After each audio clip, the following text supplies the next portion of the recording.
وأقول في القرآن ما جاءت به آياته فهو الكريم المنزال وأقول قال الله جل جلاله والمصطفى الهادي ولا أتأول. سبيل الدموع سبيل مريح، تنهدى يا صاحي كي تستريح، وبث الدعاء الخفي الصريح، يسعك الفضاء الرحيب الفسيح. سبيل إن الحمد لله نحمده ونستعينه ونستغفره ونعوذ بالله من شرور أنفسنا وسيئات أعمالنا، من يهده الله فلا مضل له ومن يضلل فلا هادي له، وأشهد أن لا إله إلا الله وحده لا شريك له، وأشهد أن محمدا عبده ورسوله. أما بعد، فإن خير الحديث كتاب الله، وخير الهدي هدي محمد صلى الله عليه وسلم، وشر الأمور محدثاتها، وكل محدثة بدعة، وكل بدعة ضلالة، وكل ضلالة في النار. قال الله تعالى في كلامه العظيم: أعوذ بالله السميع العليم من الشيطان الرجيم. يا أيها الذين آمنوا إذا قمتم إلى الصلاة فاغسلوا وجوهكم وأيديكم إلى المرافق وامسحوا برؤوسكم وأرجلكم إلى الكعبين. سبحانك لا علم لنا إلا ما علمتنا إنك أنت العليم الحكيم. رب اشرح لي صدري ويسر لي أمري واحلل عقدة من لساني يفقهوا قولي. رب زدنی علما، اللہم رب زدنی علما۔ خالص اللہ رب العالمین کے فضل و کرم اور اس کی توفیق سے ہم اور آپ نے کتاب بلوغ المرام من ادلۃ الاحکام سے باب الوضوء سے روایات سنی اور مکمل کی، جن میں حافظ ابن حجر رحمہ اللہ نے وہ روایات اکٹھا اور جمع کی تھیں جو اللہ کے نبی علیہ الصلوۃ والسلام کے وضوء کی کیفیت کو تفصیل کے ساتھ، ڈیٹیل کے ساتھ بیان کر رہی تھی۔ آج جو باب ہے انشاءاللہ رب العالمین، جو چیپٹر ہے وہ باب المسح علی الخفین ہے، کیونکہ موضوع پر مسح کرنا یہ بھی ایک پارٹ ہے، حصہ ہے وضو کا۔ موضوع پر مسح کرنا بھی ایک حصہ، ایک پارٹ ہے، کیونکہ جیسے پیروں کو دھلا جائے گا ایسے ہی پیروں پر اگر موزے آدمی پہنے ہوئے ہو تو اس پہ مسح کیا جائے گا، جس کی ڈیٹیل اور تفصیلات بھی انشاءاللہ آگے آئیں گی۔ تو اسی وجہ سے حافظ ابن حجر رحمہ اللہ نے باب الوضوء کے بعد باب المسح علی الخفین ذکر کیا ہے، کیونکہ موضوع پر مسح کرنا بھی وضوء کا ایک پارٹ ہے، ایک حصہ ہے۔ اور مسح کا معنی ہوتا ہے وائپ کرنے کے، یعنی امرار الید علی الشیء، ہاتھ کو کسی بھی چیز پر پھیرنا، اس کو مسح کہتے ہیں، اس کو مسح کہتے ہیں۔ اور مسح جو ہے یہ ثابت ہے قرآن کے ذریعے سے، اور اسی طریقے سے احادیث میں کثرت سے اس کا ذکر موجود ہے۔ قرآن سے کیسے ثابت ہے؟ یہی آیت پڑھی گئی ہے: یا ایھا الذین آمنوا اذا قمتم الى الصلاۃ فاغسلوا وجوہکم وایدیکم الى المرافق وامسحوا برؤوسکم وارجلکم الى الکعبین۔ تو یہ سورہ مائدہ کی آیت نمبر 6 ہے۔ تو اس میں اعراب وارجلکم الى الکعبین بھی پڑھا گیا ہے۔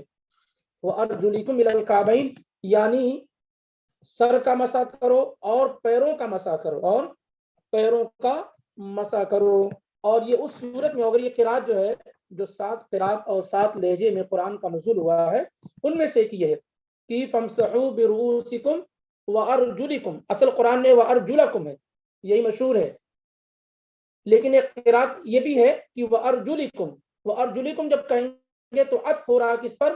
جیسے مسح کیا جائے گا ایسے ہی سر کا مسح کیا جا رہا ہے، ایسے ہی پیروں پر بھی مسح کیا جائے گا، لیکن اس صورت میں جب پیروں میں خف ہوں، موزے وغیرہ ہوں۔ اور یہ استدلال بلا شبہ بہت قوی ہے، امام سنانی وغیرہ نے اس کو ذکر کیا ہے۔ اب آئیے حدیث سے اگر دیکھیں تو بہت ساری روایات اللہ کے رسول صلی اللہ علیہ وآلہ وسلم سے موضوع پر مسح کرنے کے سلسلے میں آئی ہوئی ہیں۔ اتنی زیادہ آئی ہوئی ہیں کہ تواتر کے درجے کو پہنچی ہوئی ہیں۔ تواتر کا مطلب یہ ہے کہ اتنی کثرت سے روایات آئی ہوں کہ جھوٹ کے امکان بالکل نہ رہ جائیں۔ تو ابن منذر وغیرہ نے امام حسن البصری رحمہ اللہ سے نقل کیا ہے. امام حسن بصری یہ تابعین میں سے ہیں اور بڑے تابعی ہیں, 110 ہجری میں ان کی وفات ہوئی. وہ کہتے ہیں کہ 70 صحابہ سے اس بات کا ثبوت ہے کہ انہوں نے موضوع پر مسح کیا ہے. 70 صحابہ سے اس بات کا ثبوت ہے کہ انہوں نے موضوع پر مسح کیا, اور ابن ملقن وغیرہ نے تو یہ تعداد 80 تک پہنچائی ہے, یعنی 80 صحابہ سے موضوع پر مسح کرنے کا ثبوت ہے. اور اسی طریقے سے ان صحابہ میں جنہوں نے موضوع پر مسح کی روایات بیان کی ہے, یا موضوع پر مسح کرنے والے صحابہ کرام میں عشرہ مبشرہ بالجنہ ہیں, یعنی 10 وہ بڑے صحابہ جن کو اللہ کے نبی علیہ السلام نے جنت کی بشارت دی ہے. ان میں ابو بکر, عمر, عثمان, علی, طلحہ, زبیر, عبد الرحمن بن عوف, سعد بن ابی وقاص, سعید بن زید صحابہ ہیں. اللہ کے رسول اونچے درجے کے صحابہ میں سے ہیں. تو ان تمام صحابہ سے کیا ہے, موضوع پر مسح کرنے کا ثبوت ہے. اور امام احمد بن حنبل فرماتے ہیں کہ مجھے مسح کرنے کے سلسلے میں کوئی ڈاؤٹ نہیں ہے, مجھے کوئی کنفیوژن نہیں ہے, کیونکہ اس سلسلے میں 40 روایات 40 حدیث کیا ہے اللہ کے نبی علیہ الصلوۃ والسلام سے ثابت ہیں, اور یہ اسی طریقے سے موقوفاً صحابہ سے ثابت ہیں. یہ مسح جو ہے, موضوع پر مسح کرنا شریعت کی طرف سے ایک رخصت ہے. اصل تو یہ کہ پیروں کو دھلا جائے گا, غسل کیا جائے گا, لیکن رخصت یہ ہے کہ آدمی اگر موزہ پہنے ہوئے ہو, اور موزہ شرطوں کے ساتھ پہنے ہوئے جس کا ذکر انشاءاللہ بھی آئے گا, تو اس کے لیے بہتر یہ ہے کہ وہ موزہ نہ اتارے اور موزوں پر وہ مسح کر لے. اور یہ بہت واضح چیز ہے, حتیٰ کہ بہت سارے علماء نے موضوع پر مسح کرنے کو عقیدے کے باب میں ذکر کیا ہے. جیسے امام ابو جعفر طحاوی رحمہ اللہ ہیں, جو حنفی مشہور عالم ہیں, ان کی کتاب العقیدۃ الطحاویہ مشہور کتاب ہے. اس میں انہوں نے عقیدے کے باب میں ذکر کیا کہ ہم موضوع پر مسح کرنے کو درست اور صحیح سمجھتے ہیں. اس کی وجہ کیا ہے, کیونکہ روافض ہیں, خوارج ہیں, یعنی شیعہ اور خوارج وغیرہ ہیں, یہ موضوع پر مسح کرنے کو جائز اور درست نہیں سمجھتے ہیں, جبکہ یہ چیز کیا ہے, مطلق طور پر صحابہ سے اور اہل السنہ والجماعہ کی تمام علماء سے ثابت ہے. اور اس وجہ سے بھی کہ اس سلسلے میں جو روایات آئی ہوئی ہیں وہ ایک دو روایت نہیں ہے, اتنی کثرت سی روایت آئی ہوئی ہیں جو تواتر کے درجے کو پہنچی ہوئی ہیں, جس کا انکار صرف اور صرف وہ شخص کر سکتا ہے جو متکبر ہو, معاند ہو, اور دین اسلام سے جلنے والا اور چلنے والا ہو. وہی لوگ کیا ہے اس کی مخالفت کر سکتے ہیں. تو مسح الخفین, موزوں پر مسح کرنا, ساکس پر مسح کرنے کا معاملہ جو ہے یہ شریعت میں بالکل واضح ہے, کلیئر ہے, اس میں کوئی ڈاؤٹ کوئی شبہ نہیں ہے. البتہ یہ ہے کہ موضوع پر مسح کرنے کی ایک 4 ریکوائرمنٹس ہیں, 4 شرطیں ہیں, جب وہ فلفل ہوں گی, وہ پائی جائیں گی, تبھی موضوع پر مسح کرنا درست اور صحیح ہوگا. اور یہ شرطیں انشاءاللہ ہم جب روایات پڑھیں گے تو ان میں آئیں گی, لیکن خلاصے کے طور پہ آپ کے سامنے ذکر کی جا رہی ہیں کہ وہ 4 شرطیں کیا ہیں. سب سے پہلی یہ ہے کہ آدمی موزہ جو پہنا ہوا ہو وہ وضو کرنے کے بعد پہنا ہو, وضو کرنے کے بعد اس نے ساکس پہنے ہو. اگر بغیر وضو کے ساکس اس نے پہنے ہو تو پھر ایسے موضوع پر ساکس پر وہ مسح نہیں کر سکتا ہے. جب بھی وضو کرے گا موزوں کو اتارنا, ساکس کو اتارنا ضروری ہوگا. تو پہلی شرط کیا ہے کہ موزہ ساکس جو پہنا گیا ہو وہ وضو کرنے کے بعد پہنا گیا ہو, نمبر 1. نمبر 2 یہ ہے کہ وہ دونوں موزہ جو ہے, جو موزہ پہن رہا ہے, ساکس جو پہن رہا ہے وہ پاک ہو. ایسا نہ ہو کہ موزہ ہی ناپاک ہو, نجس ہو, تو ایسے موضوع پر مسح نہیں کیا جا سکتا ہے, ایسے موضوع پر مسح نہیں کیا جا سکتا ہے. تیسری چیز یہ ہے کہ مسح جو کیا جائے گا وہ حدث اصغر میں کیا جائے گا, یعنی اگر آدمی کو وضو کی ضرورت ہوگی تو مسح کیا جائے گا, اگر غسل کی ضرورت ہوگی تو موزہ اتارنا ضروری ہوگا. جیسے مثال کے طور پر آدمی کو نائٹ فال ہو گیا یا ریلیشن بنا دیا, تو ایسی صورتحال میں موزے کو ریموو کرنا ضروری ہوگا. لیکن لیٹرنگ باتھ روم، لیٹرنگ کے لیے، ٹوائلٹ کے لیے نیند سے اٹھا انسان یا اور کسی وجہ سے اس کا وضو ٹوٹ گیا، تو پھر ایسے میں موزے کو ریموو نہیں کیا جائے گا۔ یعنی معلوم کیا ہو رہا ہے کہ جو مسح کیا جائے گا موزوں پر وہ وضو کے لیے کافی ہوگا۔ وضو میں اگر آدمی کا وضو ٹوٹے گا تو موزوں پر مسح کیا جا سکتا ہے، اور اگر اس کے لیے غسل کرنا ضروری ہے تو موزوں کو اتارنا ضروری ہوگا۔ چوتھی چیز یہ ہے کہ مسح جو ہو وہ جو شریعت نے ٹائم مقرر کیا ہے تو وہ مسح لمیٹڈ ٹائم جو شریعت نے مقرر کیا اس میں کیا جائے۔ جیسے مقیم کے لیے، یعنی وہ لوگ جو اپنے گھروں میں ہیں، مسافر نہیں ہے، تو ان کے لیے ایک دن ایک رات کی مہلت ہے۔ ایک دن ایک رات تک وہ اپنے موزوں پر، ساکس پر مسح کر سکتے ہیں۔ اب انہیں نہ وہ لیٹرنگ کے لیے اتاریں گے، نہ ٹوائلٹ کے لیے، یا اسی طریقے سے موزہ پہن کر رات میں سو گئے تو صبح اٹھے تو ان کو موزہ اتارنے کی ضرورت نہیں ہے، وہ اس پر کیا ہے، مسح کر سکتے ہیں۔ اور مسافر کے لیے 3 دن اور 3 رات، روایات انشاءاللہ آگے آ رہی ہیں، روایت انشاءاللہ آگے آ رہی ہیں۔ اب مسئلہ ہے ایک جو خاص طور سے بر صغیر میں یعنی ہند و پاک میں چیزیں زیادہ ہیں، وہ یہ ہے کہ کس طرح کے موضوع پر مسح کیا جا سکتا ہے، کس طرح کے موضوع پر مسح کیا جا سکتا ہے۔ تو عام طور سے ہمارے پاس لوگ یہ سمجھتے ہیں کہ صرف لیدر کے جو ساکس ہیں صرف انہی موضوع پر مسح کیا جا سکتا ہے، کیونکہ حنفی مذہب میں فتویٰ اسی بات پر ہے کہ صرف ان موضوع پر مسح کیا جا سکتا ہے جو لیدر کے بنے ہوئے ہوں، کیونکہ حدیث میں جو الفاظ آئے ہوئے ہیں وہ خف کے آئے ہوئے ہیں، اور خف کا مطلب ہوتا ہے کہ وہ موزے جو لیدر سے بنائے گئے، چمڑے سے بنائے گئے ہوں، اور دوسرے موضوع پر مسح کرنا درست نہیں ہوگا۔ جبکہ دیگر علماء کی رائے یہ ہے، اور جو درست اور صحیح ہے، وہ یہ ہے کہ کوئی بھی چیز جو پیروں کو چھپا لے جائے اور وہ ٹخنوں سے اوپر ہو، ٹخنے کو ڈھانپے ہوئے ہو، وہ چاہے لیدر کے ہوں، لیدر کے ساکس ہوں، نائلون کے ہوں، اون کے ہوں، کپڑوں کے ہوں، کسی بھی چیز کے ہوں، ان کو جورب کہتے ہیں۔ جو چمڑوں کے علاوہ، لیدر کے علاوہ، اس کو جورب کہتے ہیں۔ تو اس پر، ان موضوع پر مسح کرنا درست اور صحیح ہوگا، کیونکہ اصل جو ریزن ہے، اصل جو علت ہے موضوع پر مسح کرنے کی، وہ اس لیے نہیں کہ وہ لیدر کا ہے، کہ کپڑے کا ہے، کہ اون کا ہے، کہ نائلون کا ہے۔ اصل جو موضوع پر مسح کرنے کی رخصت شریعت نے دی ہے وہ اس کے ریموو کرنے میں جو پریشانی اور تکلیف ہوتی ہے اس کے لیے اللہ اور اس کے رسول نے یہ رخصت اور اجازت دی ہے، نہ کہ چمڑے کا ہونا، نائلون کا ہونا یا کپڑے کا ہونا ہے، کیونکہ ریموو کرنے میں تو سارے میں وہی تکلیف اور مشقت ہے۔ دوسری بات اس سے پہلے ذکر کی جا چکی ہے کہ اس زمانے میں عام طور سے جو لیدر ہے، جو چمڑے، اس کا یوز بہت زیادہ ہوتا تھا، حتیٰ کہ جوتے چپل اسی کے ہوتے تھے، موزے اسی کے ہوتے تھے، برتن وغیرہ اس کے ہوتے تھے، اور اسی طریقے سے نہانے وانے کے لیے جو ٹب ہوتا ہے وہ اسی کا ہوتا تھا۔ تو بہت ساری چیزوں میں اس زمانے میں لیدر کا استعمال کیا جاتا تھا۔ یہ سبھی جانتے ہیں کہ اگر ایسے دیکھا جائے تو لیدر کے جو ساکس ہوتے ہیں وہ کاسٹلی ہوتے ہیں، مہنگے ہوتے ہیں، جبکہ نائلون کپڑے وغیرہ کے کیا ہے، یہ اس سے سستے ہوتے ہیں۔ تو اصل وجہ یہ نہیں ہے کہ چمڑے کا موزہ ہے اس لیے اس پہ مسح کیا جائے گا، اور نائلون کا ہے، کپڑے کا ہے، روئی کا، اون کا ہے تو نہیں کیا جائے گا۔ اصل مسئلہ یہ نہیں ہے، اصل مسئلہ ریموو کرنے میں جو مشقت اور تکلیف ہے اس کی وجہ سے، جیسا موضوع پر مسح اللہ رب العالمین نے اور رسول اللہ صلی اللہ علیہ وسلم نے رخصت اور اجازت دی ہے، نمبر 1۔ اور یہ بات امام ابن تیمیہ رحمہ اللہ نے ذکر فرمائی۔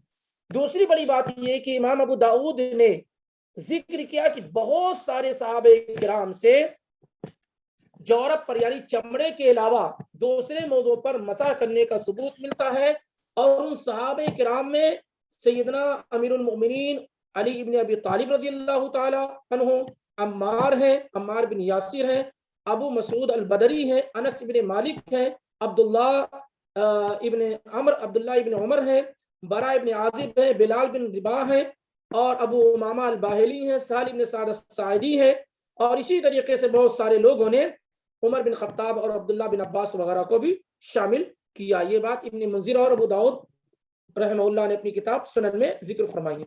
اسی لیے امام احمد بن حنبل رحمہ اللہ فرماتے ہیں کہ چمڑے کے علاوہ موضوع پر مسح کرنا، یہ اس وجہ سے نہیں حدیث کی بنیاد پہ، یہ اس وجہ سے کہ صحابہ سے اس کا ثبوت ملتا ہے، اور صحابہ سے زیادہ دین کو سمجھنے والے کوئی دوسرے نہیں ہو سکتے ہیں۔ جب صحابہ نے موضوع پر مسح کرنے کے لیے سمجھا ہے کہ لیدر ہونا، نائلون ہونا، کپڑا ہونا یہ ریزن نہیں ہے، اگر صحابہ کبھی بھی جب اللہ کے نبی علیہ الصلوۃ والسلام سے صحیح طور پر لیدر کے علاوہ کسی اور موضوع پر مسح کرنے کا کوئی ثبوت نہیں ہے۔ یہ الگ بات ہے کہ روایت ابو داؤد کی ہے جس میں یہ کہ آپ صلی اللہ علیہ وسلم نے جورب پر مسح کیا، پر وہ روایت مختلف تھی، ہم مان لیتے ہیں وہ روایت صحیح نہیں ہے، وہ روایت صحیح نہیں ہے۔ تو اللہ کے نبی علیہ الصلوۃ والسلام سے جب لیدر کے علاوہ کسی اور شخص پر مسح کرنے کا کوئی ثبوت نہیں ہے تو صحابہ کرام نے لیدر کے علاوہ دوسرے موضوع پر مسح کیوں کیا؟ اس کا مطلب یہ ہے کہ صحابہ نے اللہ کے نبی علیہ الصلوۃ والسلام کے موضوع پر مسح کرنے سے یہ سمجھا کہ اس کا لیدر ہونا، نائلون ہونا، کپڑا ہونا، روئی کا ہونا یہ امپورٹنس نہیں ہے، یہ اہم نہیں ہے۔ اصل وجہ یہ ہے کہ جو ریموو کرنے میں جو پریشانی اور دقت ہے اس کے لیے اللہ رب العالمین نے یہ آسانی کی ہے۔ اس وجہ سے واللہ اعلم بالصواب، صحیح بات اس سلسلے میں یہ ہے کہ کوئی بھی موضوع ہو، ساکس ہو، چاہے وہ لیدر کا ہو، نائلون کا ہو، کپڑے کا ہو یا اور کسی چیز کا ہو، اگر وہ اتنا بڑا ہو جس سے جو ہے ٹکنا جو ہڈی ہے وہ ڈھکی ہوئی ہو، اور بالکل باریک نہ ہو کہ پیر نظر آ رہا ہو، یعنی موٹا ہو، پیروں کو چھپائے ہوئے ہو، تو ایسے تمام موضوع پر بغیر کسی ڈاؤٹ کے، بغیر کسی کنفیوژن کے ان موضوع پر مسح کرنا کیا ہے؟ درست اور صحیح ہوگا، درست اور صحیح ہوگا، اور اس سلسلے میں دل میں کوئی تنگی نہیں محسوس ہونی چاہیے، اور اس وجہ سے بھی کہ اللہ تعالیٰ کی طرف سے یہ رخصت ہے اور رخصت کو قبول کرنا چاہیے۔ آگے آنے والی روایت ان مسائل کو جو آپ کے سامنے ذکر کیے گئے اور زیادہ واضح کر دیں گی۔ آئیے روایات کو پڑھتے ہیں۔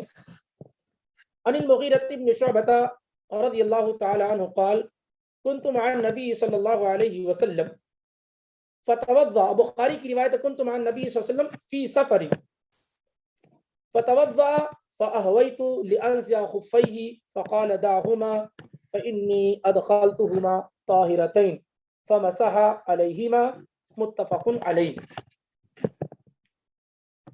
یہ روایت ہے باب المسح علی الخفین کی پہلی روایت ہے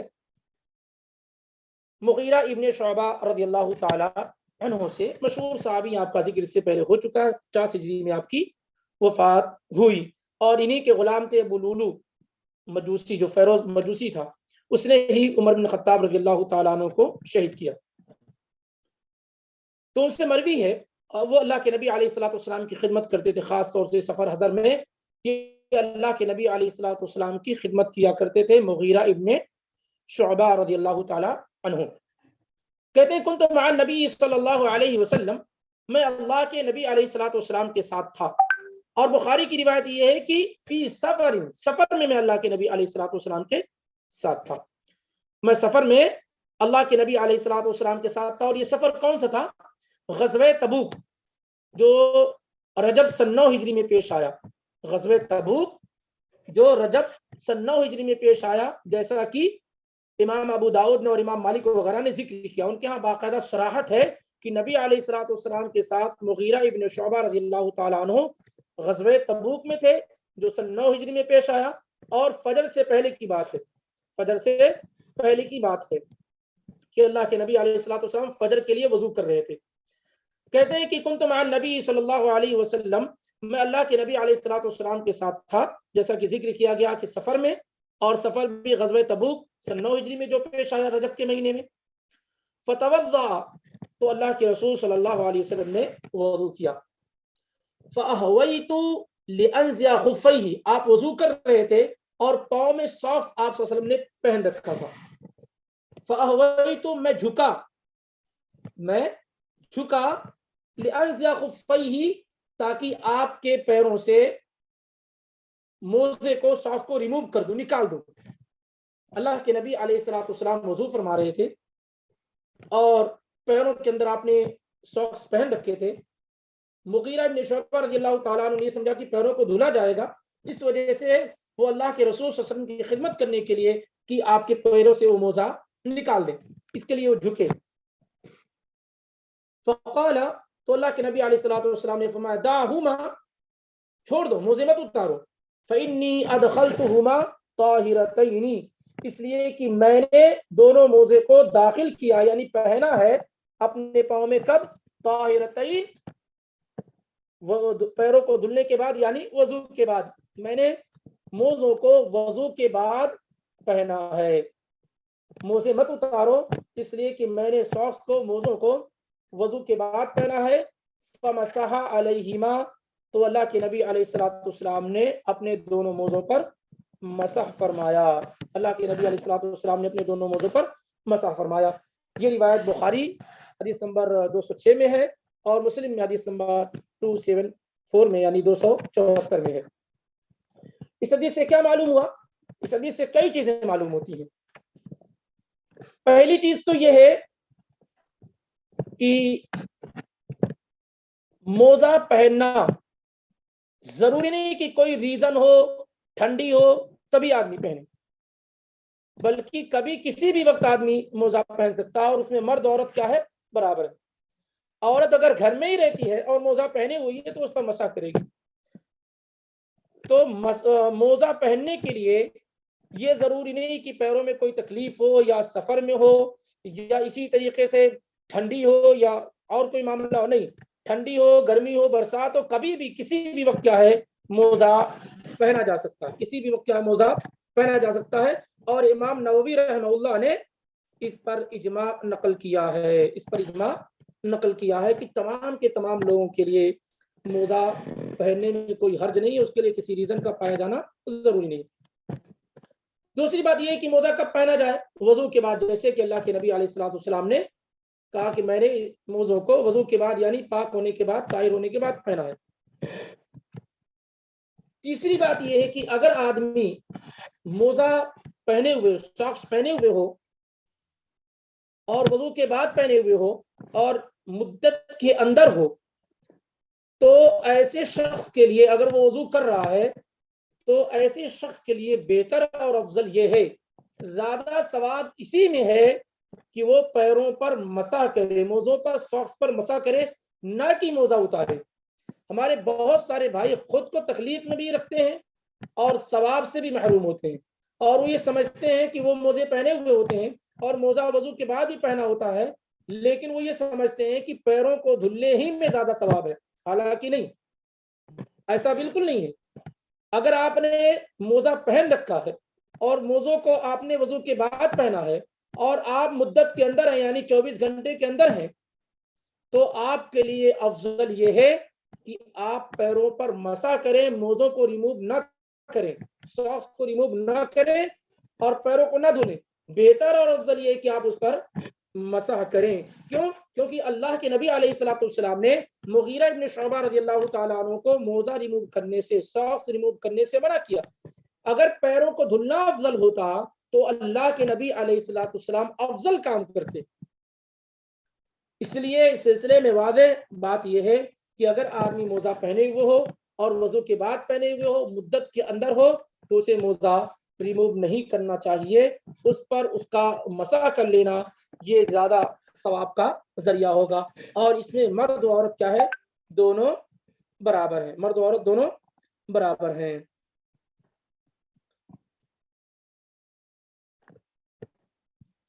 تو اس سے کیا معلوم ہوا کہ موزہ وضو کے بعد پہنا گیا ہو اور وضو کے بعد پہنا گیا ہو تو موزہ نہیں اتارنا چاہیے، ساکس نہیں اتارنا چاہیے، اس پہ مسح کر لینا چاہیے.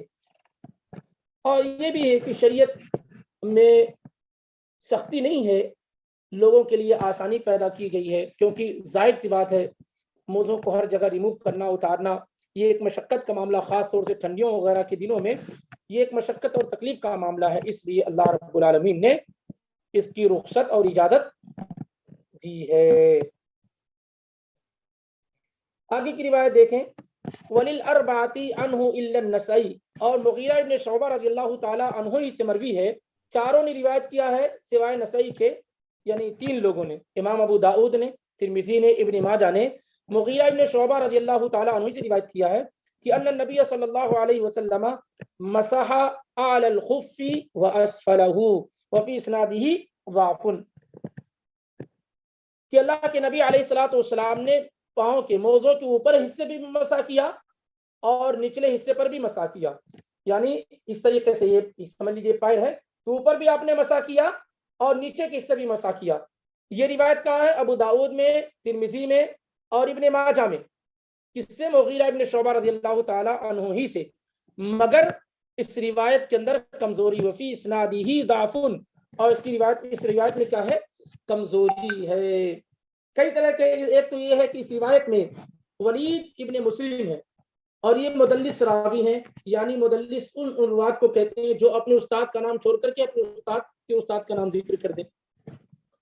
دوسری بات یہ ہے کہ چین آف نریٹر میں، اس کی اسناد میں، اس کی سند میں روایت کرنے والے راوی ہیں ثور بن یزید، اور ثور بن یزید روایت کرتے ہیں اس حدیث کو رجا بن حیوہ سے۔ ان دونوں کا سننا ثابت نہیں ہے، یعنی ثور کا رجا سے سننا ثابت نہیں ہے، اس وجہ سے یہ روایت منقطع ہے، یعنی دونوں راویوں میں ثور میں اور اسی طریقے سے رجا میں اس بات کا ثبوت نہیں کہ دونوں نے آپس میں ملاقات کی ہے یا ثور نے رجا سے سنا۔ اس طرح کی روایت قابل قبول نہیں ہوتی، ہے۔ یہ دوسری علت ہے۔ تیسری علت یہ ہے کہ مغیرہ رضی اللہ تعالی عنہ سے یہ روایت بیان کرنے والے کاتب المغیرہ ہیں، جو مغیرہ رضی اللہ تعالیٰ عنہ کے لیے منشی وغیرہ کا کام کرتے تھے۔ کاتب المغیرہ کے متعلق کیا ہے کہ ان کے متعلق کوئی چیز معلوم نہیں ہے، مجہول ہے بالکل، کہ ان کا آتا پتہ نہیں ہے۔ اس وجہ سے اس حدیث کے اندر بہت ساری علت ہیں، اور یہ حدیث محدثین کے ہاں ضعیف ہے۔ امام شافعی نے، امام بخاری نے، امام ابو زرع رازی نے، امام ابو داؤد نے، امام ابو حاتم نے، ان تمام لوگوں نے اس روایت کو ضعیف قرار دیا ہے۔ یہ روایت ضعیف ہے۔ تو روایت جس میں اس بات کا ذکر ہے کہ آپ نے پیروں کے موزوں پر، ساکس پر مسح کیا، اوپر کے حصے پہ بھی اور نیچے کے حصے پر بھی، یہ کیا ہے؟ روایت ضعیف ہے۔ صحیح روایت اس کے بعد آ رہی ہے، دیکھیے روایت علی رضی اللہ تعالی عنہ کی۔ آخر حافظ ابن حجر رحمہ اللہ کیوں لائے ہیں لے کر اس روایت کو؟ لانے کی وجہ یہ تاکہ لوگ جان لے کہ اس طرح کی روایت جو آئی ہے جس میں اوپر نیچے دونوں کا مسح کرنے کا ذکر، روایت ضعیف ہے، اس لیے اس روایت کو لے آئے۔ اس لیے نہیں لائے ہیں کہ آپ اوپر نیچے دونوں جگہ مسح کریں، اس لیے لائے ہیں تاکہ اگر آپ اوپر نیچے دونوں مسح کرتے ہوں تو آپ کے علم میں یہ بات آ جائے کہ یہ روایت ضعیف ہے، اس لیے اس پر عمل نہیں کیا جائے گا۔ وعن علی رضی اللہ تعالی عنہ قال لو كان الدين بالرأي لكان اسفل الخف اولى بالمسح من اعلاه وقد رأيت رسول الله صلى الله عليه وسلم يمسح على ظاهر خفيه اخرجه ابو داود باسناد حسن۔ رضی اللہ تعالی عنہ سے، جو امیر المؤمنین ہے، خلیفۃ المسلمین ہے اور بڑے ہی اعلیٰ درجے کے صحابی ہیں، ان کا ذکر کئی مرتبہ ہو چکا ہے، ان سے مروی ہے، کہتے ہیں کہ لو کان الدین بالرأی، بہت پیاری بات ہے جو عام طور سے ہمیں یاد اور حفظ ہونی چاہیے۔ اور بہت سارے لوگ جو دین کے ہر مسئلے کو لاجک سے سمجھنے کی کوشش کرتے ہیں، ایمان کی کمزوری ہوتی ہے اور لاجک سے ہر مسئلے کو حل کرنے کی کوشش کرتے ہیں، ایسے لوگ جو ہے عام طور سے گمراہی کا شکار ہو جاتے ہیں۔ ایمان والوں کا معاملہ یہ کہ وہ اللہ اس کے رسول کی باتوں پر آنکھ بند کر کے یقین کرتے ہیں۔ الذین یؤمنون بالغیب، مومنوں جو غیب پر ایمان لاتے ہیں، جو کچھ اللہ اس کے رسول نے بیان کیا اس پر ایمان لے آتے ہیں۔ وگرنہ بہت ساری چیزیں تو ایسی ہیں جو لاجک میں، دماغ میں، ذہن میں آتی نہیں، یعنی ذہن اس کو قبول ہی نہیں کرتا۔ آج بھی بہت ساری چیزیں ہیں۔ نبی علیہ الصلوۃ والسلام کا معراج جانا، ایک ہی رات میں وہاں انبیاء سے ملاقات کرنا، جنت و جہنم کو دیکھنا، بیت المقدس میں تمام انبیاء کی امامت کرانا، براق کا اتنی برق رفتاری اور تیز رفتاری سے چلنا، یہ سب کی ساری چیزیں رات کے چند حصوں میں، یہ امپاسبل ہے آج کے میڈیکل سائنس کے، میڈیکل ٹیکنالوجی کے زمانے میں بھی۔ لیکن کیا ہے، ہم اس پر کس طریقے سے یقین رکھتے ہیں؟ جیسے اپنے وجود پر یقین ہے، جیسے سورج چاند پر یقین، اس سے کئی زیادہ اس بات پر یقین ہے کہ اللہ کے نبی علیہ الصلوۃ والسلام کو معراج ہوئی۔ اگر لاجک سے دیکھیں گے تو کبھی بھی ذہن اس کو ایکسپٹ اور قبول نہیں کرے گا۔ ایمان سے دیکھیں گے تو فوراً آمنا وصدقنا کہیں گے. اس لیے علی رضی اللہ تعالیٰ عنہ کی یہ بات کہ لو کان الدین بالرأی، اگر دین ڈیپینڈ ہوتا اوپینین پر، رائے پر، اگر دین کی بنیاد رائے ہوتی، اوپینین ہوتی، لوگوں کی لاجک ہوتی، لکان اسفل الخف اولا بالمسح من اعلی، تو موزوں پر مسح، سوف پر مسح اوپر نہیں نیچے کے حصے پہ کرنا زیادہ سوٹیبل اور مناسب ہوتا. اگر دین اوپینین کی بنیاد پر ہوتا، رائے کی بنیاد پہ ہوتا، تو موزوں پر، سوف پر مسح اوپر کے حصے پر نہیں نیچے کے حصے پر کرنا زیادہ سوٹیبل ہوتا، کیونکہ گندگی لگنے کے جو امکان ہوتے ہیں وہ زیادہ نیچے کے حصے پہ رکھتے ہیں. اور آگے کہتے ہیں وقد رأیت رسول اللہ صلی اللہ علیہ وسلم یمسح علی ظاہر خفیہ، اور میں نے خود اللہ کے رسول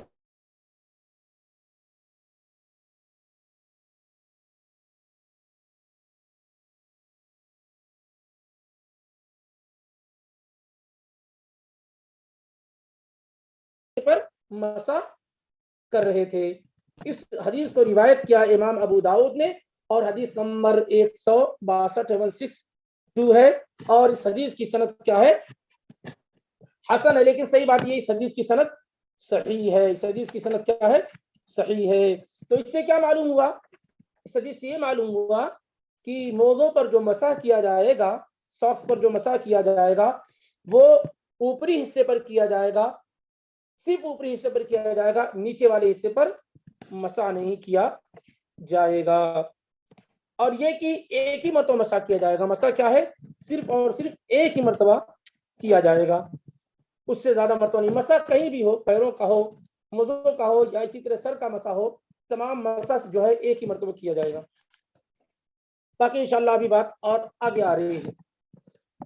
تو ایک بات یہ معلوم ہوئی کہ اگر آدمی موزہ وضو کے بعد پہنا ہوا ہو تو موزوں پر مسح کرے گا، اور مسح کرنا ہی اس کے لیے زیادہ افضل ہے.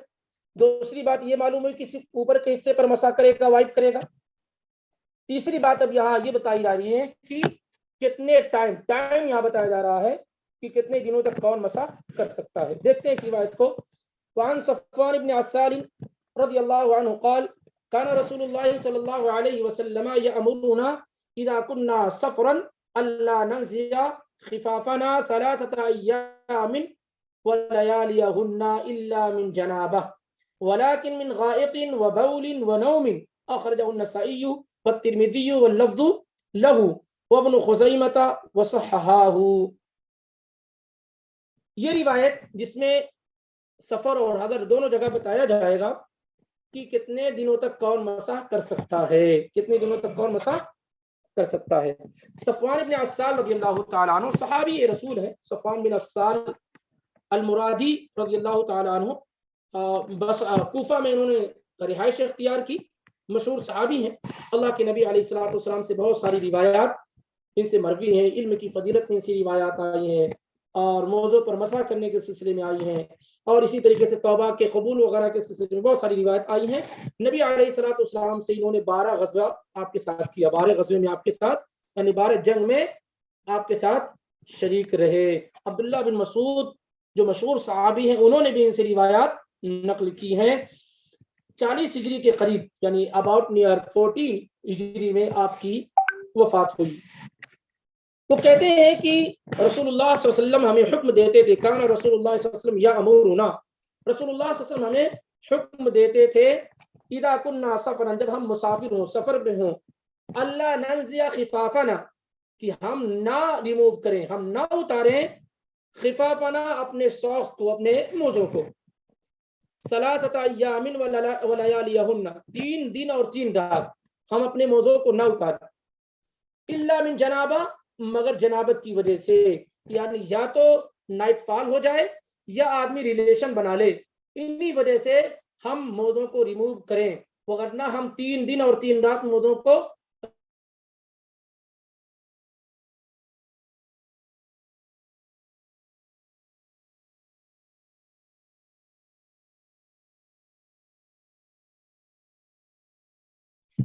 نہ تو ٹوائلٹ کی وجہ سے، آواز جا رہی ہے آپ لوگوں کو؟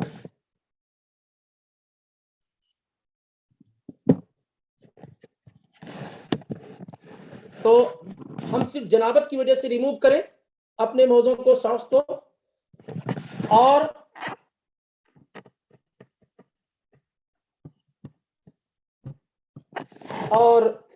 نہ تو ٹوائلٹ کی وجہ سے، نہ لیٹرین کی وجہ سے، اور نہ ہی نیند کی وجہ سے، یعنی پیشاب، پخانہ اور نیند، ان چیزوں کی وجہ سے اس سے وضو ٹوٹ جاتا ہے. اگر آدمی گہری نیند سو گیا تو وضو ٹوٹ گیا، آدمی نے لیٹرین کی وضو ٹوٹ گیا، ٹوائلٹ کیا وضو ٹوٹ گیا. لیکن کیا کہتے ہیں کہ ہمیں حکم جو دیا گیا وہ صرف یہ کہ ہم موزہ کب ریموو کریں؟ جب جنابت ہو جائے یا نائٹ فال ہو جائے یا ریلیشن ہو جائے، تبھی ہم موزوں کو ریموو کریں اور پیروں کو دھلنا اور غسل کرنا ہو. باقی یہ ہے کہ لیٹرین کی وجہ سے، ٹوائلٹ کی وجہ سے، یا اسی طریقے سے نیند کی وجہ سے ہم موزوں کو ریموو نہ کریں. اس حدیث کو روایت کیا امام نسائی نے، اور حدیث نمبر 127 ہے، 127 ہے، 127 ہے. ترمذی میں حدیث نمبر 96 ہے. اور یہ الفاظ جو حافظ ابن حجر رحمہ اللہ لائے ہیں یہ ترمذی ہی کے الفاظ ہیں. اور اس روایت کو نقل کیا امام ابن خزیمہ نے بھی، حدیث نمبر 196 ہے، 196. اور امام ترمذی اور امام ابن خزیمہ دونوں نے اس روایت کو صحیح قرار دیا ہے، دونوں نے اس روایت کو صحیح قرار دیا ہے، اور روایت جو ہے مجموعی طور پر قابل قبول ہے. تو اس سے کیا معلوم ہوا اس روایت سے کہ مسافر کے لیے 3 دن 3 رات موزوں پر مسح کرنے کی رخصت اور اجازت ہے، اور کسی بھی وجہ سے وہ موزوں کو، سوس کو ریموو نہیں کرے گا، مگر کب؟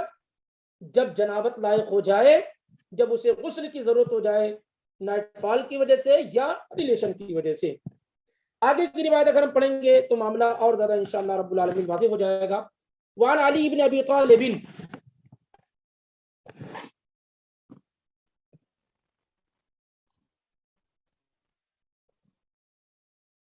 وعن علي بن ابي طالب رضي الله تعالى عنه قال جعل النبي صلى الله عليه وسلم 3 ايام ولياليهن للمسافر ويوما وليله للمقيم يعني في المسح على الخفين اخرجه مسلم.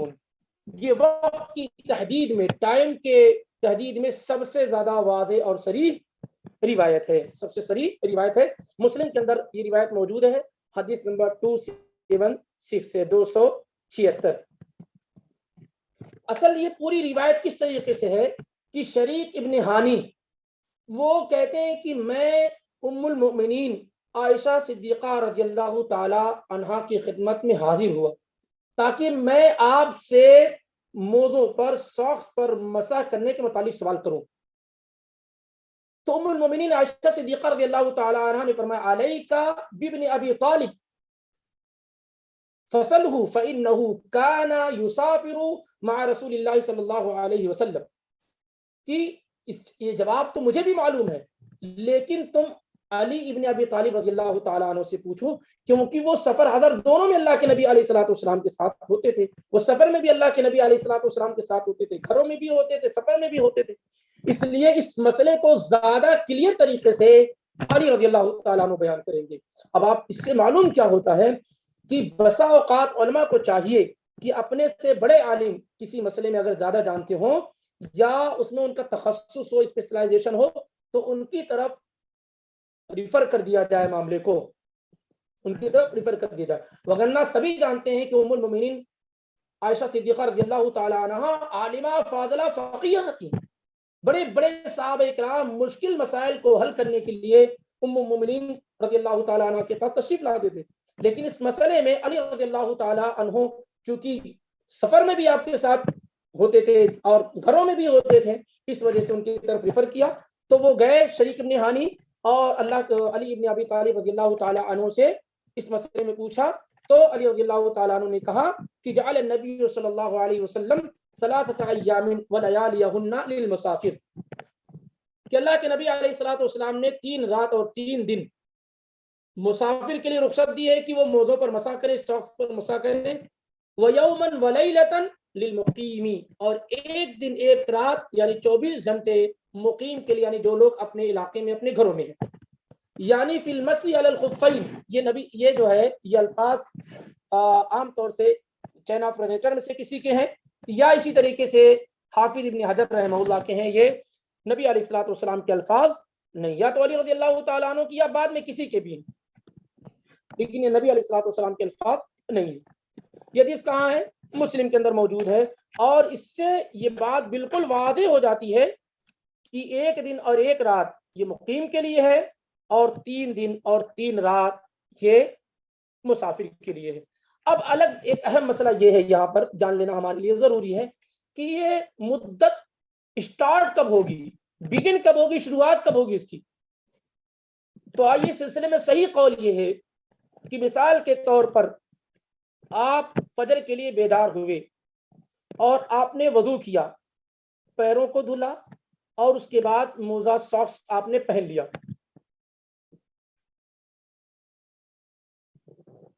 2-2.5 گھنٹے کے بعد فجر کے آپ کا وضو ٹوٹ گیا،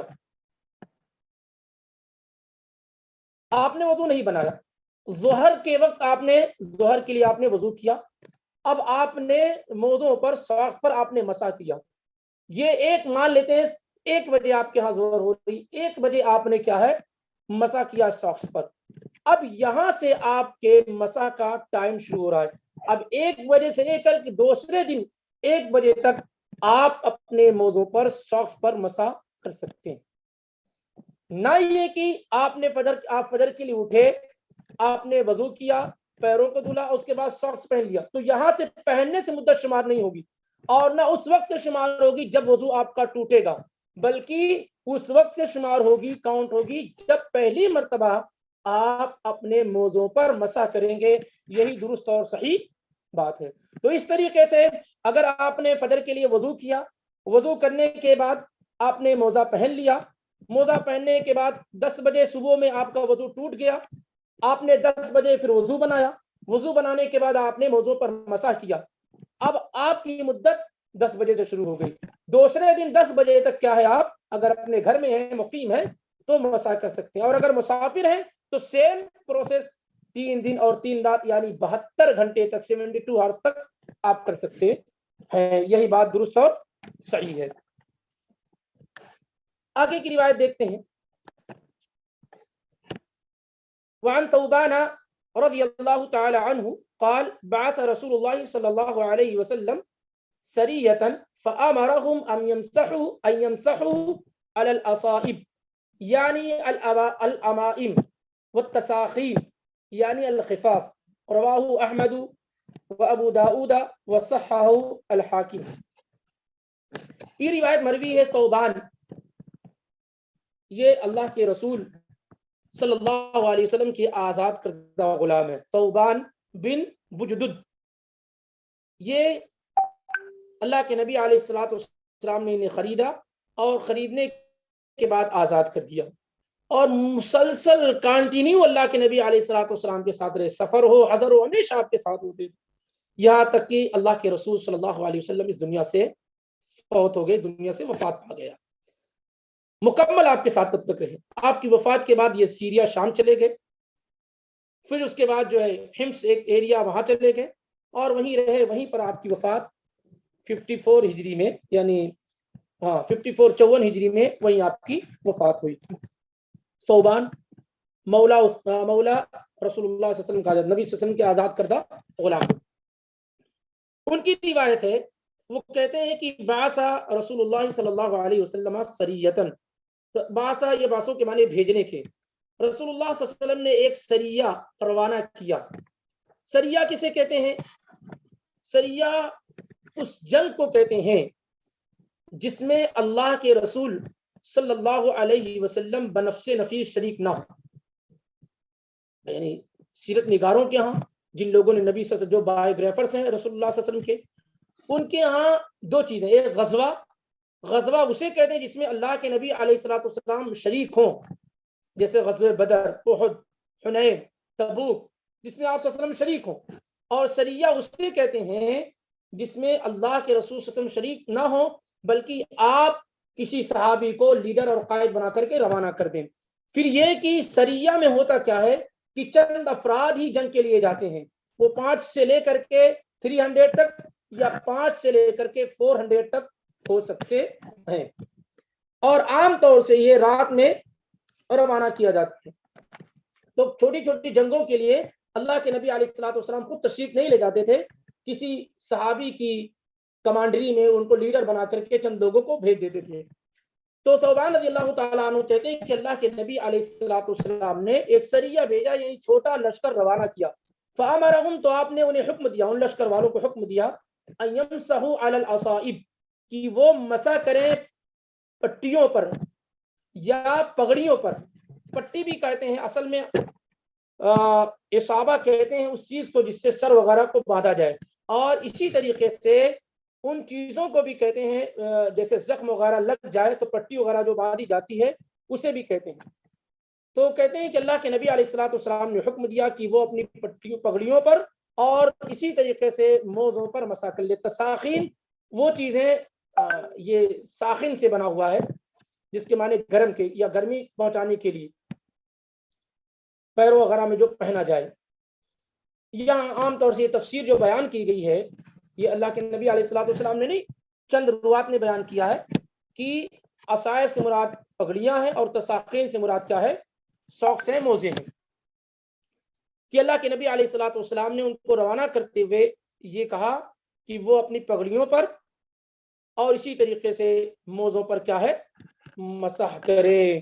اور بہت سارے علماء نے عصائب یعنی پگڑیوں کے ساتھ ساتھ پٹی جو باندھی جاتی ہے، کیونکہ اللہ کے نبی علیہ الصلوۃ والسلام جنگ میں روانہ کر رہے ہیں اور جنگ میں زخم کا ہو جانا کیا ہے، یہ عام چیز ہے۔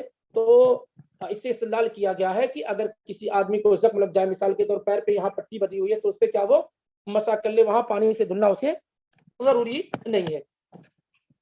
تو اس روایت سے کیا معلوم ہے، دو چیزیں معلوم ہوئی کہ آدمی پگڑیوں پر مسح کر سکتا ہے، اس سے پہلی روایت گزر بھی چکی ہے مغیرہ بن شعبہ کی، اور اسی طریقے سے ساکس پر مسح کر سکتا ہے۔ اور ساتھ ہی ساتھ یہ بھی معلوم ہوتا ہے کہ اگر کسی کو کہیں زخم ہو اعضائے وضو میں اور پٹی بدھی ہوئی ہو تو وہاں صرف مسح کر لینا کیا ہے، کافی ہوگا، اس پر اسے دھلنا ضروری نہیں ہوگا۔ یہ حدیث مسند احمد کے اندر موجود ہے، حدیث نمبر 22,383 ہے، ابو داؤد میں حدیث نمبر 146 ہے، اور اسی طریقے سے امام حاکم نے اس روایت کو صحیح قرار دیا، اور روایت کیا ہے، صحیح ہے، روایت صحیح ہے۔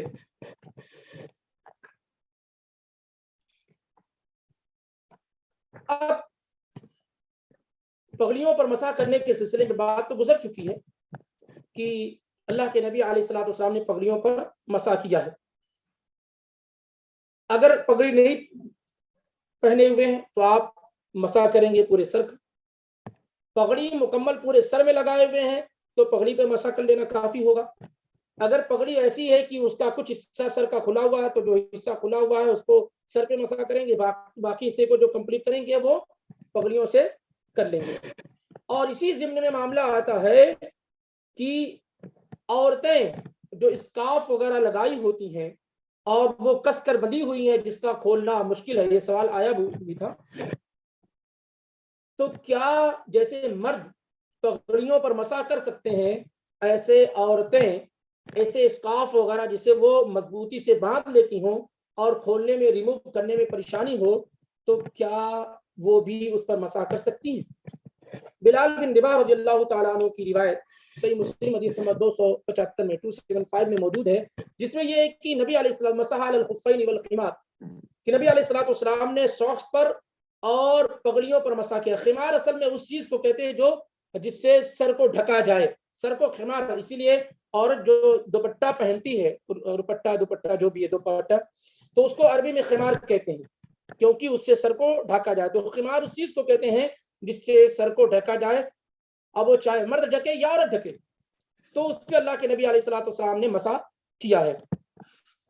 تو اب اس سلسلے میں واضح معلوم یہ ہو رہا ہے کہ وہ عورتیں جو اسکارف وغیرہ اس طرح کی کوئی چیز جو سر میں باندھ لیتی ہیں اور جس کا ریموو کرنا آسان نہیں ہے یا ہر جگہ آسان نہیں ہے، تو ایسے موقع پر اس طرح کے اسکارف پر ہم مسح کیا جا سکتا ہے۔ لیکن اگر بالکل ایزی اور آسان ہے اس کا ریموو کرنا اور لگانا بالکل ایزی اور آسان ہے تو پھر افضل اور بہتر یہ ہے کہ آپ جو ہے سر کا مسح کریں اور اسکارف پر مسح نہ کریں۔ لیکن اگر اس کا ریموو کرنا، اس کا اتارنا یہ مشکل ہے، جیسے پگڑیوں کا، جیسے ٹوپی ہے تو ٹوپی پہ مسا نہیں کیا جائے، حالانکہ ٹوپی سے سر کو ڈھکا گیا، لیکن ٹوپی نکالنا، ریموو کرنا اور لگانا کوئی مشکل نہیں. لیکن جو پگڑی ہوتی ہے، پگڑی کو باندھنا ہوتا ہے اور اس کو نکالنا اتارنا یہ مشکل کام ہے، تو اس پہ مسا کیا جائے گا.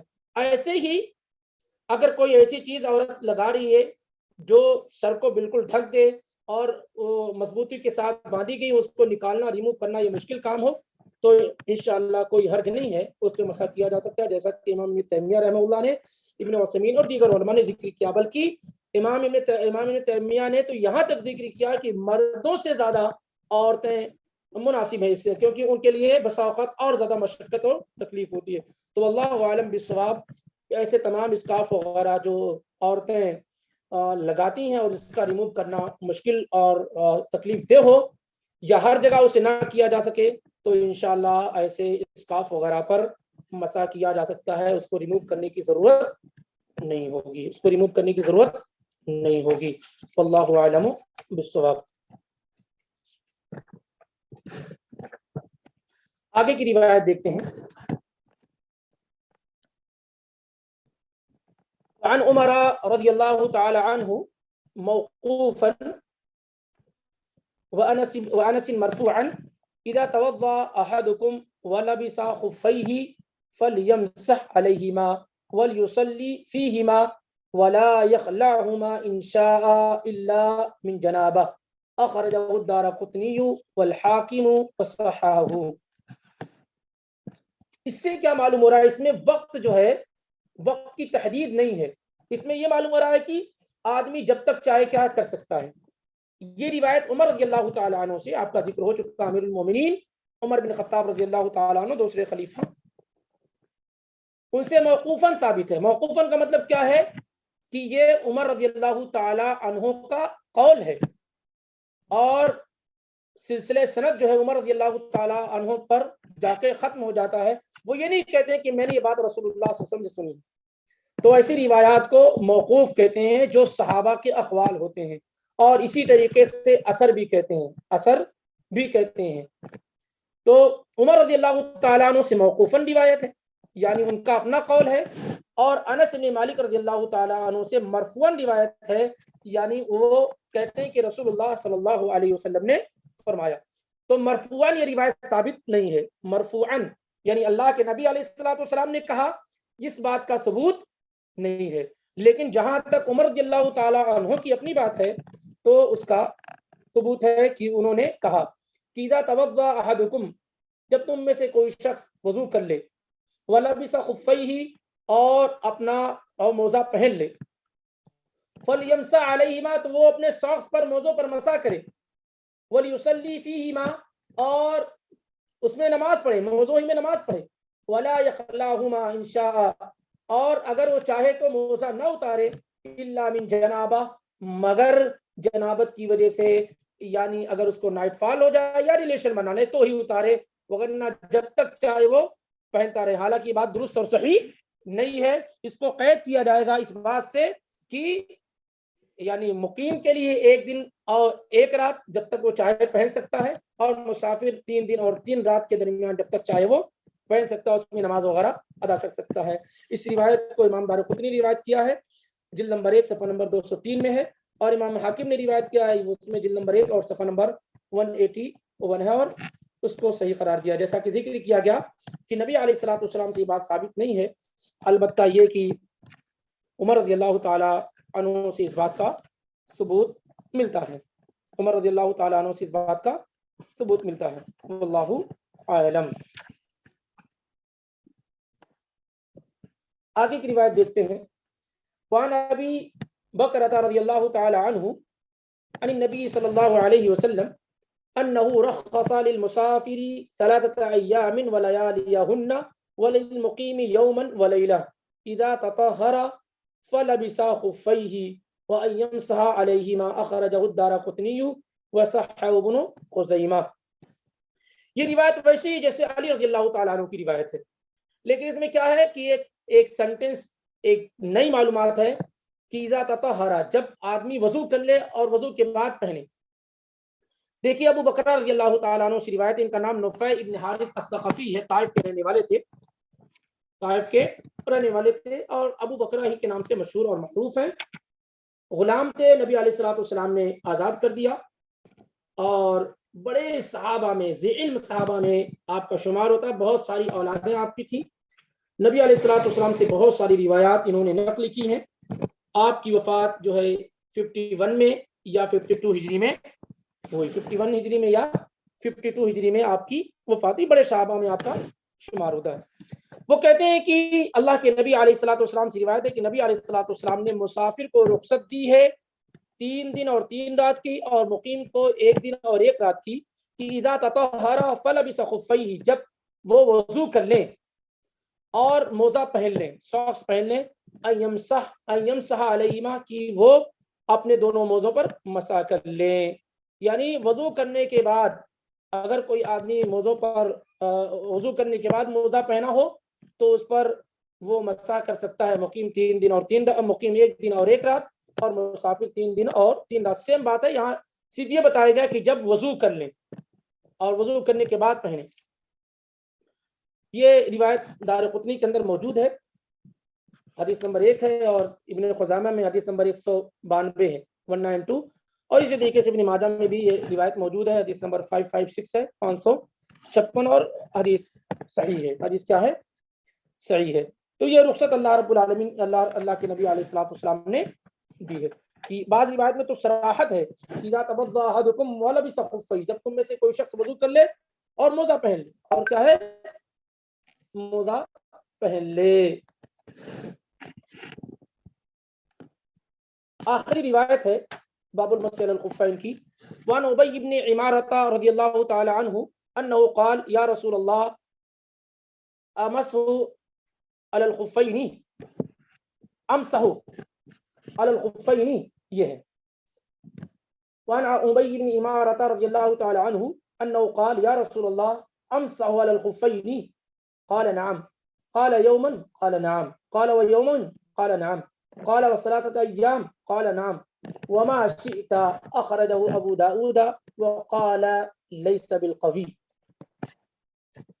ابی بن عمارہ رضی اللہ تعالی عنہ سے مروی ہے، آپ صحابی ہیں، اور مصر کے اندر آپ نے، ایجپٹ کے اندر آپ نے سکونت اختیار کی، ان سے یہی ایک حدیث مروی ہے، ان سے یہی ایک حدیث مروی جو بھی یہاں ذکر کی جا رہی ہے، اور بھی روایت بھی کیا ہے؟ ضعیف ہے۔ تو ان سے مروی ہے کہ انہوں نے اللہ کے رسول صلی اللہ علیہ وسلم سے پوچھا، یا رسول اللہ، اے اللہ کے رسول، امسح علی الخفین، میں اپنے موزوں پر مسح کروں، دونوں موزوں پر؟ تو آپ نے فرمایا ہاں۔ پھر انہوں نے پوچھا 1 دن؟ تو آپ صلی اللہ علیہ وسلم نے کہا کہ ہاں۔ پھر انہوں نے پوچھا 2 دن؟ تو آپ نے فرمایا ہاں 2 دن۔ پھر انہوں نے پوچھا 3 دن؟ تو آپ نے فرمایا 3 دن، ہاں۔ وما شئت، اور جب تک تم چاہو موزوں پر مسح کرو، جب تک تم چاہو کیا ہے؟ موزوں پر مسح کرو۔ اس حدیث کو امام ابو داؤد نے ذکر کیا، حدیث نمبر 185، اور خود کہا امام ابو داؤد نے کہ حدیث قوی نہیں، اسٹرانگ اور مضبوط نہیں، لیس بالقوی۔ پھر کیوں ذکر کیا حافظ ابن حجر رحمہ اللہ نے؟ یہ بتانے کے لیے کہ یہ روایت ضعیف ہے، یہ روایت کیا ہے؟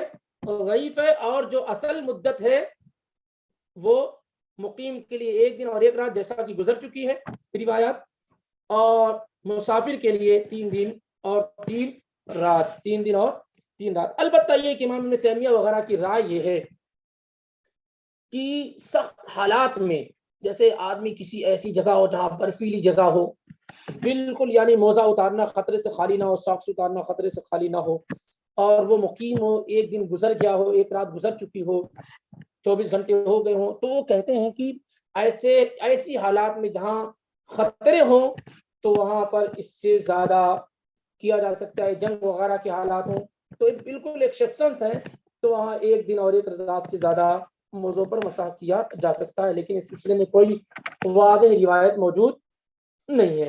اور یہ روایت جو ذکر کی گئی ہے ابھی آخری روایت، یہ سخت ضعیف ہے، روایت کیا ہے؟ سخت ضعیف ہے۔ اس میں کئی جگہ خامیاں موجود ہیں، اس میں کئی جگہ خامیاں موجود ہے۔ ایک تو یحییٰ ابن ایوب ہیں، اس میں سخت اختلاف کیا گیا ہے. عبد الرحمن ابن رزین ہیں, کئی راویوں پر سخت کلام ہے, اس لیے یہ روایت سخت ضعیف, حتیٰ کہ بہت سارے لوگوں نے اس روایت کو موضوع یعنی گڑھی ہوئی, جیسا کہ امام الجوزی وغیرہ گڑھی ہوئی روایت تک کہا ہے. یہ روایت کسی بھی سلسلے میں کسی بھی اس میں قابل قبول نہیں ہے, اس پر عمل نہیں کیا جا سکتا ہے. تو اس طریقے سے اللہ رب العالمین کے فضل و کرم اور اس کی توفیق سے باب المسح علی الخفین یہ مکمل ہوا. اور ہمارے لیے جو اہم چیز ہے اس کا خلاصہ یہ ہے کہ پیش کر دیا جائے, جیسا شروع میں بھی ذکر کیا گیا کہ موزہ پر مزہ کب ہوگا, وضو کے بعد پہنا گیا ہو, نمبر 1. نمبر 2, موزہ پاک ہو. نمبر 3, موزوں پر مسح اس وقت کیا جائے گا جب وضو کی ضرورت ہو. اگر غسل کی ضرورت ہو تو موزہ ساکس ریموو کرنا ضروری ہوگا.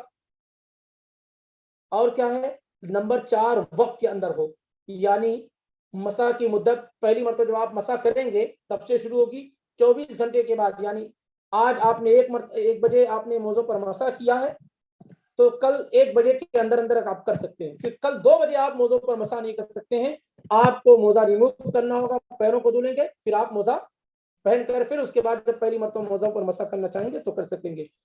تو یہ 4 چیزیں ہیں, یہ 4 ریکوائرمنٹس ہیں. مقیم کے لیے 1 دن 1 رات, مسافر کے لیے 3 دن 3 رات. کب سے شروع ہوگا بتایا گیا کہ پہلی مرتبہ جو آپ مسح کریں گے تب سے شروع ہوگا. موزہ پاک ہو, اور اسی طریقے سے موزہ جو ہو ساتر ہو, یعنی ٹخنے کو ڈھکے ہوئے ہو. ابھی کبھی کبھی چلتا ہے وہ ایڑیوں تک ہوتا ہے, بالکل وہ نہیں, جو ٹخنے کی ہڈی اس کو ڈھکے ہوئے, چاہے عورت ہو یا مرد ہو. اور موزہ جو ہے اتنا باریک نہ ہو, جیسے بھی چل رہا بہت سارے کہ پورا پاؤں نظر آتا ہے, بالکل ہلکا, اس پہ چلا نہیں جا سکتا ہے.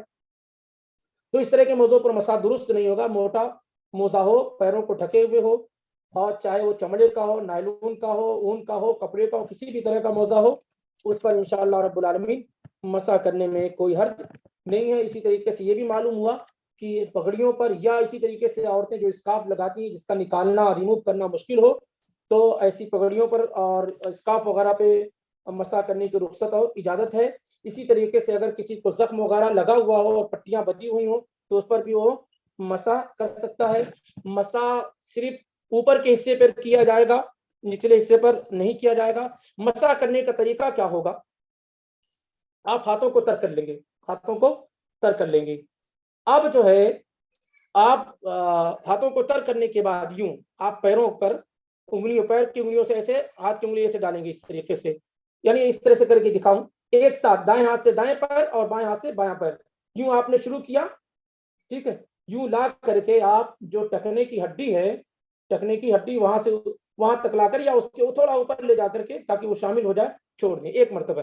دائیں سے دائیں کا اور بائیں سے بائیں کا, اس طریقے سے آپ چھوڑ دیں, چاہے وہ مرد ہو یا عورت ہو, صرف 1 مرتبہ, صرف 1 مرتبہ. اور ایک ساتھ کرے, کیونکہ نبی علیہ الصلوۃ والسلام کے متعلق یہی آ رہا, فمسح علیہما, آپ نے دونوں پر ایک ساتھ کیا, یہ زیادہ بہتر ہے, یہ زیادہ بہتر ہے. تاہم رخصت اور اجازت بعض سارے علماء نے دی ہے کہ پہلے دائیں, جیسے دائیں پیر دھلا جاتا ہے تو پہلے دائیں پہ مسح کر لیا جائے, پھر اس کے بعد کیا ہے بائیں پر مسح کر لیا جائے لفٹ پر. یہ بھی جائز ہے, لیکن زیادہ بہتر یہ ہے کہ ایک ساتھ دونوں پر کیا جائے. اور بچیے, بہت سارے لوگ کیا کرتے ہیں کہ ایک پیر دھلتے ہیں اس کے بعد موزہ پہن لیتے ہیں, پھر اس کے بعد دوسرا پیر دھلتے ہیں موزہ پہن لیتے ہیں. ایسے میں آپ کا وضو مکمل ہی نہیں ہوا اور آپ نے موزہ پہن لیا.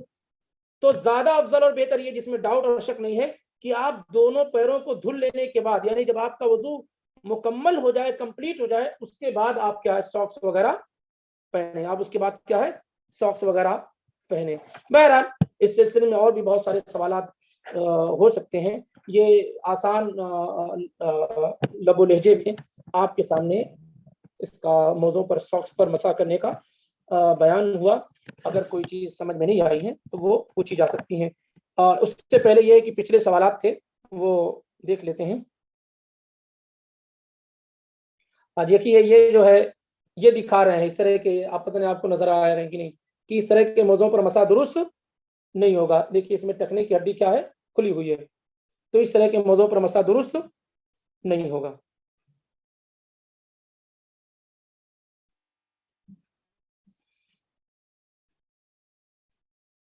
کیا حدیث صحیح ہے اگر کوئی اعضائے وضو کے بعض حصوں کو چھوڑ دے یا خشک رہ جائے تو وہ جہنم میں ہوں گے، واللہ عالم۔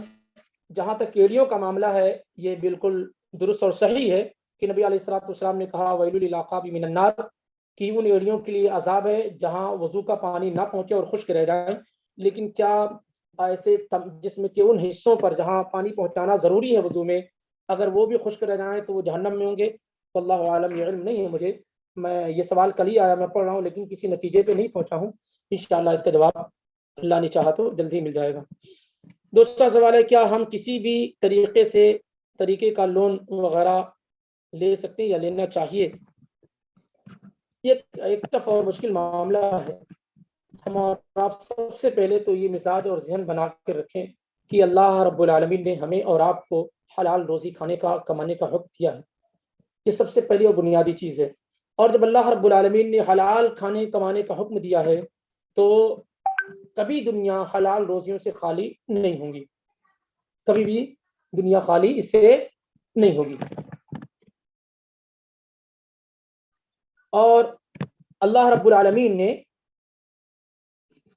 اور اللہ کے پیغمبر محمد صلی اللہ علیہ وسلم نے انٹرسٹ، لون اور سود وغیرہ کی جو خطرناکی بیان فرمائی ہے، اس سے ہر شخص کو آگاہ ہونا چاہیے کہ بڑے گناہوں میں سے سود کھانا وغیرہ ہے۔ نبی علیہ الصلوۃ والسلام نے لعنت کی آکل الربا وموکلہ وکاتبہ وشاہدہ وقال ہم سوا۔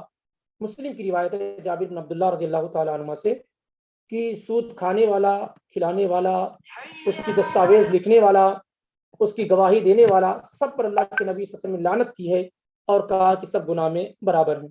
ایسی نبی صلی اللہ علیہ وسلم نے کہا ربا ثلاثۃ وسبعون بابا، سود کے 73 درجے ہیں، 73 درجے ہیں۔ سب سے ہلکا درجہ یہ ہے این کہ ہر رجل امہ، کہ کوئی شخص اپنی ماں کے ساتھ زنا کرے۔ اسی طریقے سے ایک دوسری روایت یہ ہے جس میں نبی صلی اللہ علیہ وسلم نے کہا درہم ربا یاکلہ الرجل وهو يعلم اشد عند الله من 36 زنیہ، کہ اگر کوئی آدمی سود کا ایک درہم جان بوجھ کر کے کھا لیتا ہے تو 36 مرتبہ زنا سے بھی زیادہ جرم ہے۔ ان روایات پر کلام ہے لیکن شیخ البانی وغیرہ تمام طرق کو روٹس کو اکٹھا اور جمع کر کے کہتے ہیں یہ روایت قابل قبول ہے۔ اور اللہ تعالیٰ نے کہا فَإِن لَمْ تَفْعَلُوا فَأْذَنُوا بِحَرْبٍ مِّنَ اللَّهِ وَرَسُولِهِ، اگر سود سے باز نہیں آتے ہو تو اللہ اس کے رسول سے جنگ کرنے کے لیے تیار ہو جاؤ۔ تو نصوص جو قرآن اور حدیث کے ہیں وہ بڑے ہی سخت ہیں اس سلسلے میں، اس وجہ سے اس سے انسان کو بچنے کی کوشش مکمل طور سے کرنی چاہیے۔ اب اس وقت جو سسٹم اور نظام ہے تو بہت ساری جگہوں پر انسان بے بس ہے، یعنی اس کے اختیار میں نہیں ہے۔ جیسے مثال کے طور پر جو لوگ باہر رہتے ہیں وہ پیسوں کو اگر اپنے ملک میں بھیجیں گے تو ٹرانسفر کرنے کا ذریعہ بینک ہے، اور بینک اکثر سود پہ قائم ہے، تو یہ ایک مجبوری ہے۔ اس حد تک کیا ہے جائز اور درست ہو جائے گا کیونکہ اپنے آپ کے اپنے اختیار میں نہیں ہے۔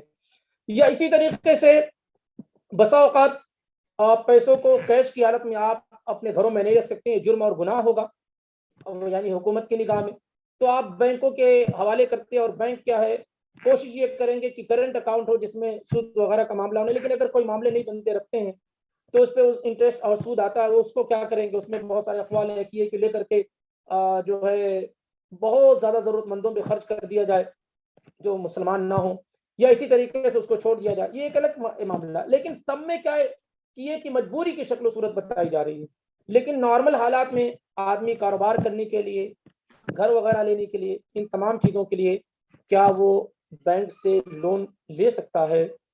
اس سلسلے میں واللہ عالم زیادہ درست اور صحیح بات یہ معلوم ہوتی ہے کہ جائز اور درست نہیں ہے۔ جہاں پر آدمی بالکل مضطر مجبور ہو جائے تو بہرحال فمن اضطر غیر باغ ولا عاد فلا اثم علیہ، کہ جو آدمی مجبور کر دیا جائے، مجبور ہو جائے اور کوئی راستہ نہ ہو اور وہ حد سے آگے بڑھنے والا نہ ہو تو انشاءاللہ اس پر کوئی جرم اور گناہ نہیں ہوگا۔ جیسے بہت ساری جگہوں پر اب کیا ہے زمین وغیرہ خریدنے کے لیے بینکوں کے ذریعے سے ٹرانزیکشن وغیرہ ضروری ہو گیا۔ باقی نارمل یہ ہے کہ آخری حد تک آدمی سود وغیرہ سے بچنے کی مکمل کوشش کرے، مکمل کیا ہے کوشش کرے، اور لوگوں سے قرض لیا جائے، اپنے ملنے جلنے والے لوگوں سے قرض لیا جائے۔ اسی لیے شریعت میں آپ جب سورہ بقرہ پڑھیں گے بالکل آخری صفحے سے تو آپ دیکھیں گے 3 بیان۔ سب سے پہلے اللہ تعالیٰ نے انفاق فی سبیل اللہ کا حکم دیا ہے، اللہ کی راہ میں خرچ کرنے کا، سود کا، اور اسی طریقے سے قرض کا، ان تینوں کا ذکر ہوا ہے، کیونکہ جس معاشرے کے اندر اللہ کے راہ میں خرچ کرنے کا معاملہ نہیں ہوگا اور لوگ قرض بھی نہیں دیں گے تو ایسی صورتحال میں لوگ مجبور ہو جائیں گے انٹرسٹ لینے کے لیے. اس وجہ سے اللہ کے راستے میں خرچ کرنا یہ بہت ثواب کا کام ہے. آدمی ضرورت مندوں پہ خرچ کرے، نمبر ایک. دوسرے یہ ہے کہ اگر اس سے معاملہ نہیں حل ہو رہا ہے تو وہ قرض لوگوں کو دے سکتا ہے. بہت سارے لوگ کہتے ہیں کہ بینک میں جمع کر دیں، یہاں کریں گے، کام کریں گے یا کہیں لگائیں گے پیسہ تو اس سے فائدہ ہوگا. اس آدمی کو دے دیں گے تو اس سے کیا فائدہ ہوگا؟ 1 سال کے لیے ہم نے اس کو دے دیا، ہمیں کیا ملے گا؟ یاد رکھیے نبی صلی اللہ علیہ وسلم نے کہا ما من مسلم یقرض مسلما مرتين قرضا ما من مسلم یقرض مسلما قرضا مرتين، کہ اگر کوئی مسلمان آدمی کسی مسلمان کو 2 مرتبہ قرض دے دیتا ہے اور قرض لوٹا بھی دیتا ہے الا كان قصدقتها مره، تو اس کو 1 مرتبہ صدقہ کرنے کا ثواب مل جاتا ہے. جیسے ایک آدمی کو آپ نے 1,000 کر کے 2 مرتبہ قرض دیا اور دونوں مرتبہ اس نے واپس بھی لوٹا دیا، تو گویا کہ 1,000 آپ نے صدقہ کر دیا، یہ ثواب مل گیا. یا دو بعض روایت میں یہ ہے کہ آپ نے 1 مرتبہ قرض دیا اور اس نے لوٹا بھی دیا تو آپ کو نصف یعنی 1,000 لوٹا بھی دیا تو آدھا 500 آپ کو صدقہ کرنے کا ثواب مل گیا. تو یہ فائدہ، بہت سارے لوگ کہتے ہیں کیا فائدہ ہے قرض دینے کا؟ فائدہ صرف دنیا کے اندر یا آخرت میں مرنے کے بعد آپ کو ملے گا. دوسری یہ ہے کہ اس سے ریلیشن مضبوط ہوتے ہیں اور بھائی چارگی بڑھتی ہے. ایسے ہی اگر آپ نے قرض دے دیا ہے اور جو ہے وہ لوٹانے کی طاقت میں نہیں، حالت میں نہیں ہے اور آپ معاف کر دیتے ہیں، فَإِنْ كَانَ ذُو عُسْرَةٍ فَنَظِرَةٌ إِلَىٰ مَيْسَرَةٍ، اگر آدمی تنگ دست ہے تو آپ اس کو اور مہلت دے دیں یا اسی طریقے سے کچھ حصہ معاف کر دیں، کچھ لے لیں یا پورا معاف کر دیں. وَأَن تَصَدَّقُوا خَيْرٌ لَكُمْ إِن كُنتُمْ تَعْلَمُونَ، اگر پورا معاف کر دو تو بہت ثواب کا کام ہے. یہ بہت اجر و ثواب کا معاملہ ہے. بخاری کی روایت کے مطابق حذیفہ رضی اللہ عنہ کہتے ہیں ایک آدمی جو ہے قیامت کے دن حساب کتاب دے گا، اس کے پاس نیکیاں نہیں ہوں گی، خوب برائیاں ہوں گی، بڑا آدمی تھا. تو اللہ تعالیٰ کہے گا کہ کچھ ہے تمہارے پاس نیکی وغیرہ، کوئی خیر ہے؟ تو کہا نہیں، مگر یہ کہ کنت ادائن الناس، میں لوگوں کو قرض دیتا تھا. مالدار آدمی تھا، اللہ نے مجھے نوازا تھا، اللہ تو نے مجھے نوازا تھا، میں لوگوں کو قرض دیتا تھا. میں نے اپنے بچوں کو کہہ رکھا تھا کہ اگر دیکھنا جو قرض لیا ہے جس نے اگر وہ تنگ دست ہے تو اس کو ڈھیل دے دینا، موقع دے دینا، اس کو درگزر کر دینا. لعل اللہ یتجاوز عنا، ہو سکتا ہے ہم اسے معاف کر دیں تو اللہ ہمارے گناہوں کو معاف کر دے. تو اللہ رب العالمین کو اس کی ادا اتنی پسند آئی کہ اللہ تعالیٰ نے اسے کیا ہے معاف کر دیا، درگزر کر دی. جب وہ بندہ ہو کر کے بندے کو معاف کر سکتا ہے تو اللہ تو مالک الملوک ہے، وہ تو رحیم اور شفیق ہے، اس سے زیادہ کون رحم کرنے والا ہے. تو اللہ نے معاف کر دیا اس طریقے سے. اور بھی بہت سارے آداب لینے دینے کے ہو سکتا ہے آگے آئے وہ. بہرحال خلاصہ کلام یہ ہے کہ بینکوں سے جو ہمارے ہاں عادت ہوتی جا رہی ہے لون لینے کی، کاروبار کرنے کے لیے، گھر وغیرہ لینے کے لیے اور کبھی کبھی اور دوسری چیزوں کے لیے، اس سے مکمل طور سے انسان کو بچنے کی کوشش کرنی چاہیے.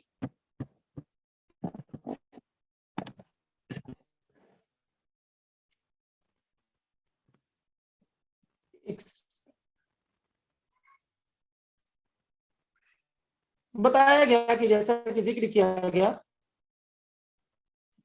کہ کوئی بھی شخص ہو سب پہ مسا کرنا کیا ہے درست اور صحیح ہے. اگر وہ موٹے ہیں، کپڑوں جو ہے ٹخنوں کو ڈھکے ہوئے ہیں اور پیروں کو ڈھکے ہوئے ہیں تو اس پر مسا کرنا کیا ہے درست ہو، چاہے وہ نائلون کو یا کسی بھی چیز کا ہو.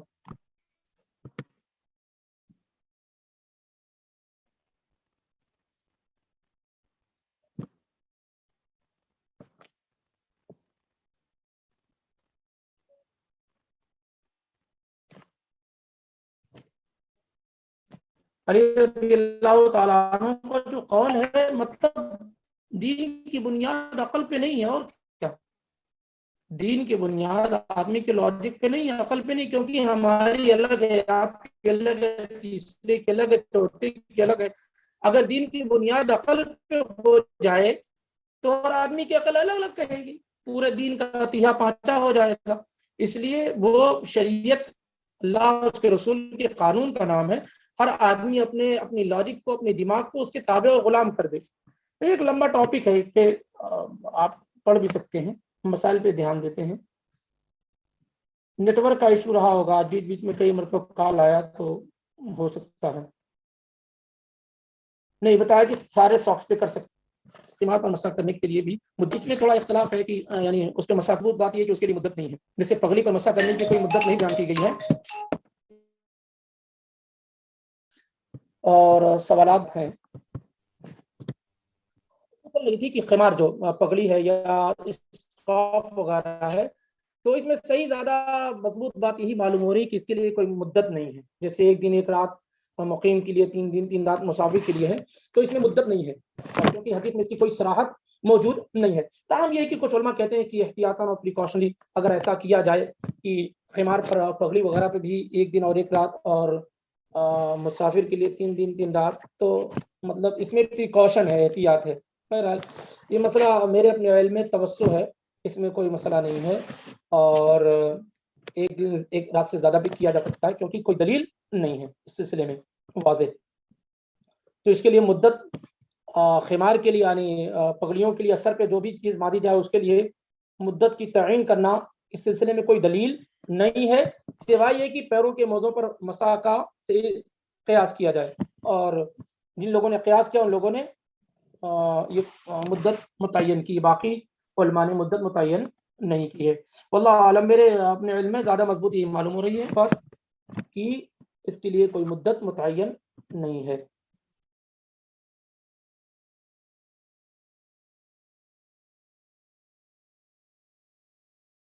جی ویسے ہی مسح کرنا ہے، جیسے یہ ہے نا، یہ ٹوپی ہے مثال کے طور پہ، یا یہ پگڑی ہے یا خمار ہے یا دوپٹہ، جو بھی آپ ایسے آگے سے شروع کریں گے، پیچھے لے جائیں گے، پیچھے سے لے پھر آگے لا کر کے ایسے چھوڑ دیں گے، سیم ویسے ہی جیسے مسح کیا جاتا ہے ویسے ہی مسح کریں گے، اور ایک بار ہی کریں گے، آگے سے پیچھے لے جائیں گے، پیچھے سے آگے لا کے چھوڑ دیا، سب سے بہتر طریقہ ہے مسح۔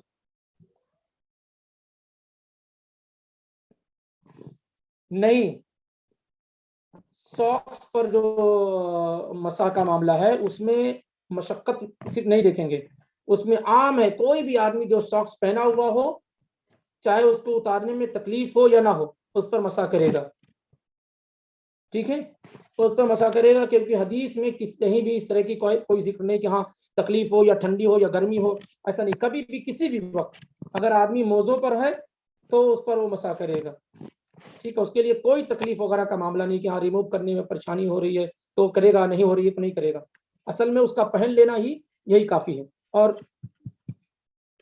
اور باقی رہا معاملہ یہ کہ پگڑی وغیرہ اور اس پہ جو اسکارف وغیرہ کی بات کہی جا رہی ہے، تو اس میں علماء نے احتیاطاً، پگڑی پہ تو واضح ہے کہ وہ بدی ہوئی ہوتی ہے، کافی پریشانی، لیکن بہت سارے اسکارف ہوتے ہیں، تو اس میں احتیاط اسی میں ہے کہ آدمی جو ہے اگر وہ اس کے ریموو کرنے میں پریشانی ہے تو کرے، نہیں تو نہیں، جیسے ٹوپی ہے، اس سے بھی سر ڈھکا ہوا ہے لیکن کیا ہے ریموو کرنا بالکل ایزی اور آسان ہے، تو ایسے میں اس پر مسح نہیں کرنا چاہیے ٹوپی پہ، بلکہ اس کو ریموو کر کے سر کا مسح کرنا چاہیے، واللہ اعلم۔ تو یعنی پیروں کے مسح کے لیے، موضوع پر مسح کے لیے کوئی تکلیف وغیرہ کا معاملہ نہیں، ریموو وغیرہ میں کوئی پریشانی کی بات نہیں ذکر کی جائے گی، کیونکہ اس میں صراحت کے ساتھ حدیث موجود ہے۔ اور سر کے اوپر جو پگڑیوں پر مسح کرنے کا معاملہ ہے یا خمار پر، دوپٹے وغیرہ پر، تو پگڑی میں تو بالکل واضح ہے، اصل میں اس زمانے میں جو پگڑی باندھی جاتی تھی وہ جنگ وغیرہ میں جاتے تھے، وہ کھلتی ہی نہیں تھی بہت مضبوطی کے ساتھ، اور واقعی اس کو کھولنے میں پھر باندھنے میں پریشانی اور مشقت تھی، تو اس وجہ سے اس پر مسح مسنون قرار دیا گیا کہ آدمی اتارے نہیں مسح کر لے۔ لیکن ابھی دیکھیے بہت سارے لوگ شماغ پہنتے ہیں، اس کے اوپر بھی کیا ہے، ایک شماغ آتا ہے، رومال وغیرہ آتا ہے نا، ٹاول وغیرہ لوگ ڈالتے ہیں اس طریقے سے، تو یہ بالکل ایزی ہے، اس میں کیا ہے کہ آپ جو ہے اس کو رکھ دیں گے کیوں، اور اس پر مسح کریں گے، سر پر مسح کریں گے کیوں، بالکل ٹوپی اتارنا ہو یا رومال جو لوگ رکھتے ہیں وہ اتارنا ہو، بالکل آسان ہے۔ تو اللہ عالم اس میں سر کے مسح کے سلسلے میں یہ کہ اگر وہ چیز سر میں باندھی گئی ہو، سر میں وہ چیز باندھی گئی ہو جو ریموو کرنا ہمیں پریشانی ہو، تو اس پر مسح کریں گے، بالکل ایزی، اور ٹوپی وغیرہ ہو یا عام دوپٹہ ایسے سر پہ رکھا گیا ہو تو ایسے میں اس کو ریموو کر کے مسح کیا جائے گا سر کا۔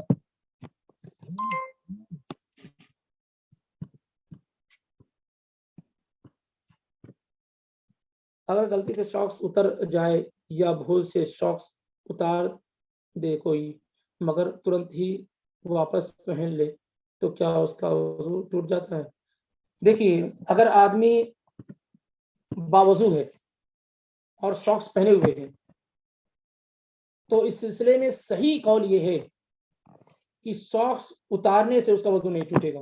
جیسے مثال کے طور پر میں نے ساکس پہنا ہے, اب میں اس کو ریموو کر کے دوسرا ساکس پہننا چاہتا ہوں, حالانکہ میں باوضو ہوں,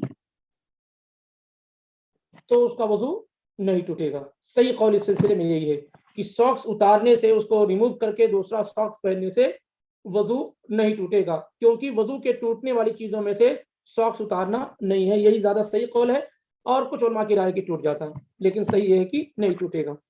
ساکس اتارنے سے, اگر آدمی باوضو ہے تو ساکس اتارنے سے وضو نہیں ٹوٹے گا.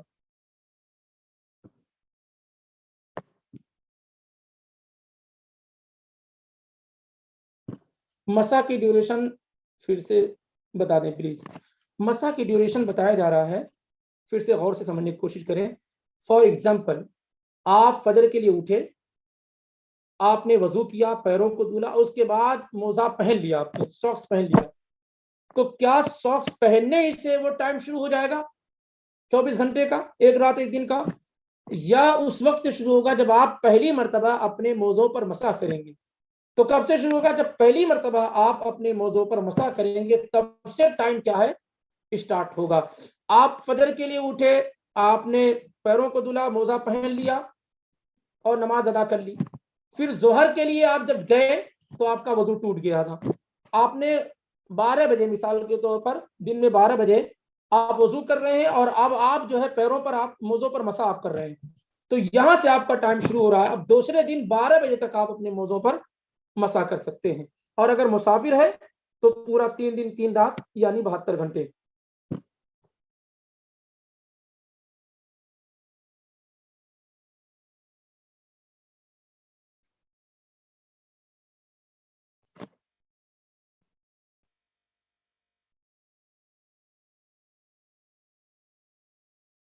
جی, اگر کالج وغیرہ میں اور عورتیں بالکل وہ پردے کے لیے پورا ٹائٹ کی ہوئی ہوں اور اس کو ریموو کرنے میں پریشانی ہے تو اس میں مسح کر سکتے ہیں, انشاءاللہ کوئی حرج نہیں ہوگی.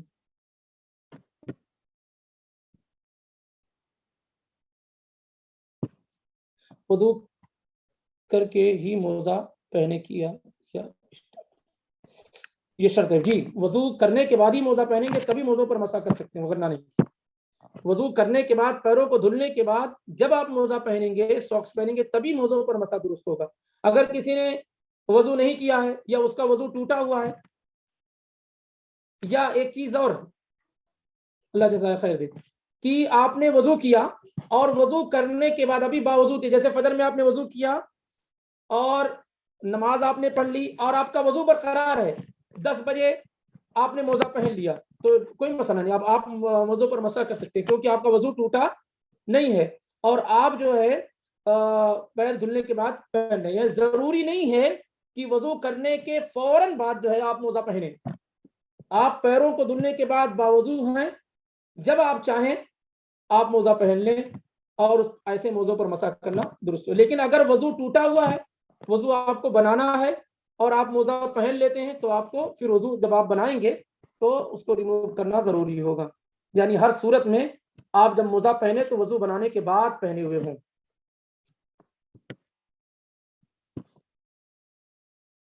غسل کرنے سے وضو ہو جاتا ہے, تھوڑا صبر کریں انشاءاللہ.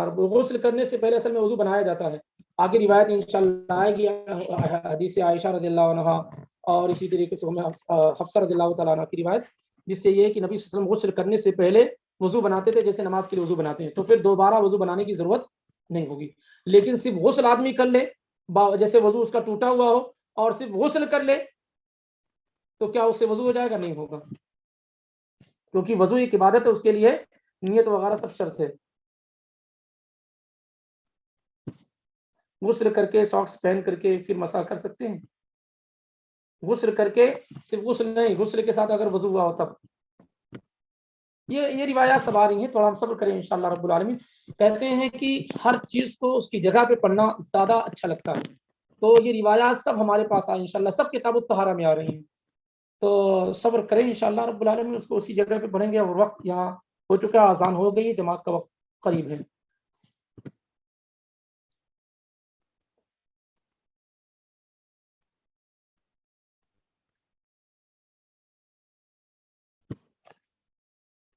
اگر یعنی نقاب وغیرہ برقع وغیرہ پہنے اوپر ایسے کر لیے، ٹھیک ہے، پورا مسح ہو گیا. اب اندر اگر آپ کر سکتے ہیں، آسانی ہے تو کریں، نہیں اگر کان کا مسح نہیں بھی کیے تو وضو درست اور صحیح ہوگا، وضو ہو جائے گا.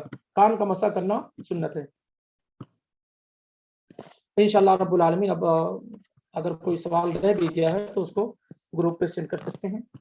باقی یہ ہے کہ آئندہ بھی ہمارا کام یہی ہوگا انشاءاللہ رب العالمین کہ یہ نواقض الوضو ہے، یہ بہت امپورٹنس ہے، بہت زیادہ امپورٹنس ہماری اور آپ کے لیے. کن چیزوں سے وضو ٹوٹتا ہے، کن سے نہیں ٹوٹتا. کافی کنفیوژن لوگوں کو ہوتا ہے، حتیٰ کہ کوئی کسی کو بھی کسی بھی چیز میں کہہ دیتا ہے یہ وضو ٹوٹ گیا، کہیں خون نکل گیا وضو ٹوٹ گیا، کسی لیڈی کو دیکھ لیے تو وضو ٹوٹ گیا، کچھ بھی اس طریقے سے بہت سارے کنفیوژنس ہیں لوگوں کے. تو جو نواقض الوضو یعنی ان چیزوں سے جس سے وضو ٹوٹ جاتا ہے، اس کے بعد والا چیپٹر وہی ہے. ہم اور آپ انشاءاللہ پورا ہفتہ ہمارے پاس ہے، ہم اگر اس کو ایک مرتبہ پڑھ کر آ جائیں گے، ایک دو مرتبہ، تو انشاءاللہ رب العالمین بات سمجھنے میں آسانی ہوگی. اور باب المسح الخفین جو آج گزرا ہے، اگر اس میں کوئی چیز نہیں سمجھ میں آئی تو گروپ پہ ڈال دیں گے، جیسے موقع ملے گا انشاءاللہ اس کا جواب مل جائے گا. چلیں اب اینڈ کرتے ہیں کیونکہ اثر بالکل یہاں قریب ہے. سبحانک اللہم وبحمدک، اشہد ان لا الہ الا انت، استغفرک واتوب الیک. السلام علیکم ورحمۃ اللہ وبرکاتہ.